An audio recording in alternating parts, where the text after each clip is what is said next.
আসসালামু আলাইকুম। আবু তো আদনান কি বলে এই কথাগুলো একটু মনোযোগ দিয়ে আগে শুনি।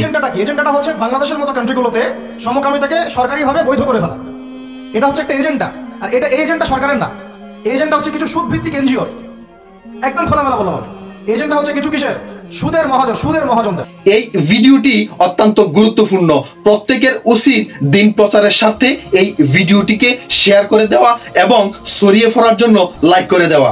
আবু তুয়া আদনান যথার্থই বলেছেন যে তারা চাচ্ছে সরকারিভাবে এই দেশের সমকামিতা বৈধতা পাক, এবং এটা আসলে সরকার চাচ্ছে না, এটা চাচ্ছে এই দেশের কিছু সুদ ভিত্তিক এনজিও। সেই সিস্টেম বা ক্যাটাগরির দিক থেকে রূপান্তর নাটক নিয়ে গত 2 দিন যাবৎ যেভাবে সমালোচনার জ্বর উঠেছে, যে রূপান্তর নাটককে স্পন্সর করেছে ওয়ালটন কোম্পানি।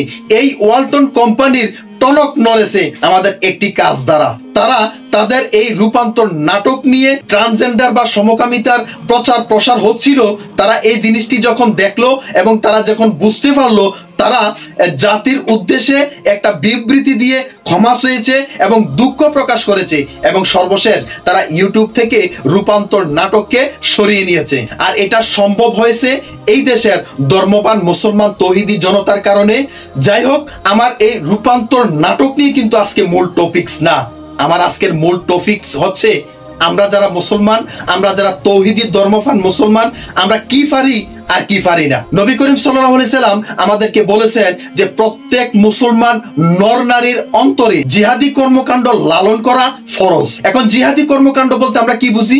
আমরা বুঝি অন্যায়ের বিরুদ্ধে প্রতিবাদ। তিনি আমাদেরকে এই জিহাদি কর্মকাণ্ড বা অন্যায়ের বিরুদ্ধে প্রতিবাদের 3টি ক্যাটাগরি আমাদেরকে বুঝিয়ে দিয়ে গিয়েছেন। আর এই 3টি ক্যাটাগরি হচ্ছে, আমরা অন্যায়ের বিরুদ্ধে প্রতিবাদ করার জন্য প্রথমে হাত দ্বারা চেষ্টা করব, দ্বিতীয় নাম্বার হচ্ছে মুখ দ্বারা প্রতিবাদ। আলহামদুলিল্লাহ, আমাদের এই দেশের কিছু ইসলামিক স্কলার এবং কিছু দায়ী আল্লাহরা আছেন, আমরা সর্বসময়, এবং আমরা যারা ইউটিউবার বা কন্টেন্ট বানাই, আমরা সর্বসময় যারা এই দেশে সমকামিতাকে বৈধতা দেওয়ার চেষ্টা করছে, আমরা তাদের বিরুদ্ধে মুখ দ্বারা বলেই যাচ্ছি, কিন্তু আমাদের এই প্রতিবাদও তাদের কর্ণপাত হচ্ছে না। নবী করিম সাল্লাল্লাহু আলাইহি সাল্লাম আমাদেরকে সর্বশেষ এটা বলে গিয়েছেন যে তোমাদের দ্বারা যদি হাত দ্বারা এবং মুখ দ্বারা জিহাদে থাকা বা প্রতিবাদ করা সম্ভব না হয়, তাহলে অন্তত অন্তর দ্বারা, মনের ঘৃণা দ্বারা বা নিজের সদিচ্ছা দ্বারা, অর্থাৎ বয়কটের মাধ্যমে যেন আমরা এই প্রতিবাদটা চালিয়ে রাখি। দেখেন, আমরা যারা তৌহিদি মুসলিম জনতা আছি,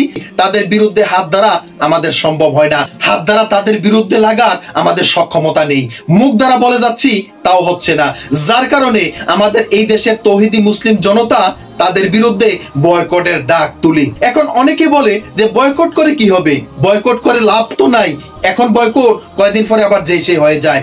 এটা আসলে হয়ে যায়, কিন্তু তারপরেও আমরা প্রথম বয়কট করে তাদেরকে বুঝিয়ে দেওয়ার চেষ্টা করি যে আমরা অন্তত নিজের সদিচ্ছা দ্বারা আমরা তাদেরকে বয়কটের মাধ্যমে প্রতিবাদ করার চেষ্টা করি। আমরা দেখিয়ে দিয়েছি কিছুদিন আগে আরঙ্গের পাঞ্জাবি অর্থাৎ আরেঙ্গের বিরুদ্ধে বয়কট করে তাদের বিশাল একটা লস কিন্তু এবছর হয়েছে। আমরা দেখিয়ে দিয়েছি ইসরায়েলি পণ্য অর্থাৎ Coca Cola, Coke, Sprite, 7 Up, এগুলো যেগুলো আছে ইসরায়েলি প্রোডাক্ট, এগুলোর বিরুদ্ধে বয়কট করে আমরা তাদেরকে বুঝিয়ে দিয়েছি, তাদেরও এই বছর বিশাল একটা লস কিন্তু এসে গিয়েছে।